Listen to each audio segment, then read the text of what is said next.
Здравейте на всички представители на Зодия Скорпион или тези, които имат асцендент или луна в Скорпион също. Може да си вземат нещо, което отговаря за тях. Или тези, които случайно преминават естествено. Възможно е да трябва да чуете и вие нещо.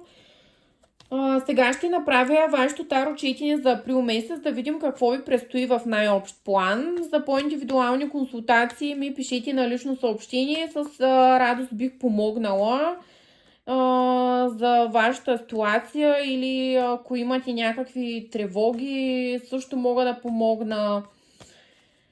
Това са общи четения, няма как да резонират на 100%. Вземете само това, което отговаря на вас самите. Така, Зодия Скорпион за април месец, какво ви очаква?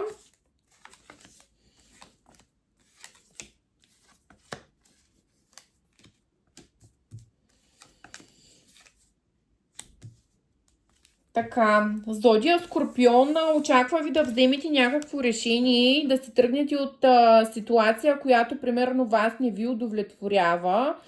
И примерно да решите да напуснете работа, да решите да напуснете човек, с когото сте били дълго време заедно. Тук картите по-скоро ми говорят за напускане на стара връзка или стари отношения, тъй като виждам разбитото сърце. Възможно е да не се чувствате добре, но това решение ще трябва да го вземете. Налага се, така сте го решили, ще усещате вътрешна мъка, тревога, но това е временно и преодолимо. Сега ще кажа и защо, тъй като виждаме по-напред какво ще се случи.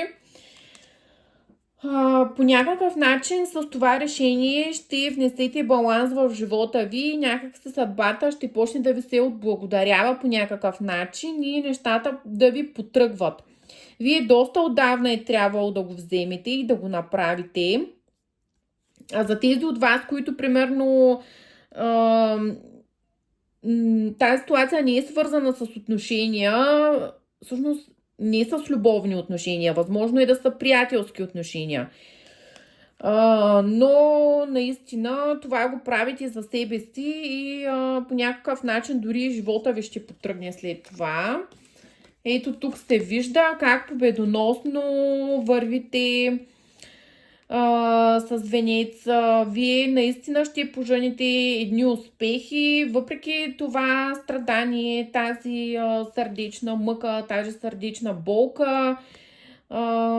Вие ще имате силата да се справите и да се преборите съответно, като премахнете или отстраните и тези хора от вашия живот, въпреки че това ще нарани вас, възможно и тях да нарани съответно. За по-голяма част от вас ви очаква начало на нова връзка или начало на нови отношения. Тоест след този край при вас идва едно ново начало в любовта. Много любовен месец така се очертава относно отношенията и любовта. Тук се набляга не толкова на работата или финансите, както беше при предишните зодии. Тук фокусът е любовта и затварянето на едни отношения и започването на нови. Тук картите отново говорят за една вътрешна сила, която имате и ще се сбъднете едно ваше желание. Вие ще се чувствате емоционално удовлетворени, мога да кажа, през този месец. Не виждам да имате проблеми с здравето и, както казах, тук фокусът по-скоро е в отношенията и в любовта. Там ще бъдете по-дейни, картите не говорят толкова за работа и за финанси. Смятам, че ще бъдете добре, но примерно няма да имате кой знае какви приходи, странични или нещо ново, което да се появява. Ами това е за вас, Зодия Скорпион. Желая ви един много щастлив април месец. До нови срещи!